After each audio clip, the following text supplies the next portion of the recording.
প্রতিদিন আমরা বলতে থাকি, যখন থেকে নামাজ শুরু করেছি তখন থেকে আল্লাহর কাছে একটাই ফরিয়াদ, রব্বুল আলামিন আপনি আমাদেরকে সিরাতুল মুস্তাকিম দেন। আল্লাহ ডেকে বলে, গোলাম আমার ইবাদত যদি একনিষ্ঠভাবে করে থাকো তাহলে এটাই হলো সিরাতুল মুস্তাকিম।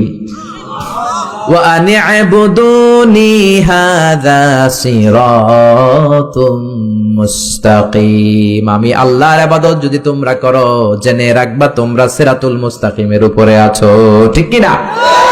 এজন্য আপনি যদি দেখেন আপনার সেজদাটা শুধু মসজিদেই পড়ে, মাজারে পড়ে না, তার মানে আপনি সিরাতুল মুস্তাকিমের উপর আছেন না নাই? আর যদি দেখেন সেজদা কিছু মসজিদেও যায় কিছু মাজারেও যায়, তার মানে ভেজাল আছে না নাই? সেজদা পাওয়ার অধিকারী একজন, তিনি কে? কেউ ফিরে না খালি হাতে, খাজারে তোর দরবারেতে। বলে বলা যাবে? দরবার থেকে খালি হাতে ফিরে না কে বলছে? কত দরবারে লোকজন যায়, ব্যাগ হারায়, দামি মোবাইল হারায়, টাকা হারায়, জুতা হারায়, পরে খালি হাতে খালি পায়ে ফিরে আসে, আছে না নাই? একটা দরবার থেকে কেউ কোনোদিন খালি হাতে ফিরে না। দরবারটা কার দরবার? কেউ ফিরে না খালি হাতে, আল্লাহরে তোর দরবারেতে। পড়েন সবাই, কেউ ফিরে না। এই জন্য এই পৃথিবীতে যত নবী এসেছেন, যত রাসূল এসেছেন, সব নবী রাসূলের দাওয়াত ছিল একটা, ইবাদত হবে একজনের। কার? ইয়া কওমি ইবুদুল্লাহা মা লাকুম মিন ইলাহিন গায়রুহু আফালা তাত্তাকুন। সব নবীরা বলেছে, আমার স্বজাতির লোকেরা, ও আমার জাতি ভাইয়েরা, ও আমার উম্মতেরা, কি হলো তোমাদের? আল্লাহর ইবাদত করো না কেন? মূর্তির ইবাদত ছাড়ো, রহমানের সিজদায় লুটিয়ে পড়ো। ইবাদত করতে হবে একজনের, তিনি কে? আল্লাহ। তার মানে আল্লাহর দুইটা স্পেশাল ডিসিশনের প্রথম ডিসিশন, ইবাদতের মালিক হলেন একজন, তিনি কে? আল্লাহ। ইবাদত যাকে করা হয়, আল্লাযী ইউবাদ, তাকে বলে মা'বুদ। যার ইবাদত হয় তাকে আরবিতে কি বলে? আমাদের মা'বুদ একজন, তিনি কে? আল্লাহ। তাহলে আল্লাহর এই প্রথম ফয়সালার সাথে সবাই একমত? কোনো দ্বিমত নাই? এরপর আল্লাহ বললেন, আমার 2 নাম্বার ফয়সালা শোনো, ওয়া বিল ওয়ালিদাইনি ইহসানা। ইবাদত হবে আল্লাহর, ইহসান হবে মাতা-পিতার। 2 নাম্বার ফয়সালা হলো ওয়া বিল ওয়ালিদাইনি ইহসানা, মাতা-পিতার সাথে ইহসান করো। কার কথা? আল্লাহ।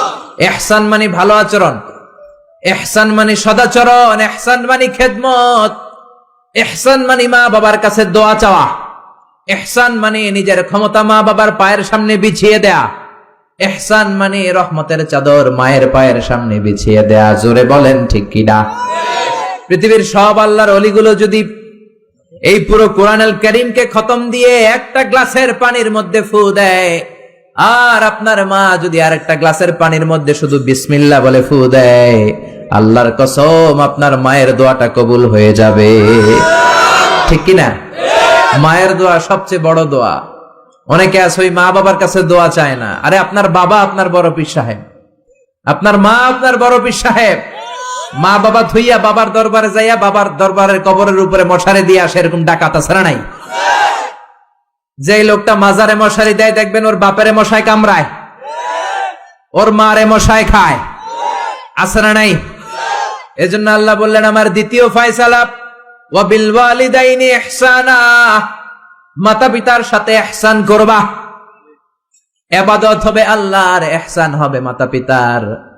তাহলে প্রথম ফয়সালা হলো ইবাদত আল্লাহর, দ্বিতীয় ফয়সালা হলো মাতা পিতার সাথে ইহসান করতে হবে। কার কথা? আল্লাহ। দ্বিতীয় ফয়সালার সাথে কোনো দ্বিমত আছে? না। এটাও একমত। আল্লাহর ইবাদত করা কি ফরজ না নফল? ফরজ। আল্লাহর ইবাদত যেমনি ফরজ, মাতা পিতার প্রতি ইহসান করা এটাও ফরজ, ঠিক কি না? মা বাবার সাথে ভালো আচরণ, ইহসান, এটা নফল নয়, এটা অপশনাল নয়, এটাকে কম্পালসারি করে দিয়েছে কে? আমরা বললাম আল্লাহ আপনার 2টা ফয়সালার সাথে আমরা একমত, কিন্তু আপনার ইবাদত কেমন করে করব আমরা বুঝলাম, কিন্তু মা বাবার সাথে ইহসান কেমন করে করতে হয় আমরা জানি না। ইহসান কাকে বলে আমাদেরকে বুঝায়া দেন। রব্বুল আলামিন নিজেই ইহসানের ব্যাখ্যা দিতে শুরু করলেন, ইম্মা يبلغن عندك الكبر أحدهما أو كلاهما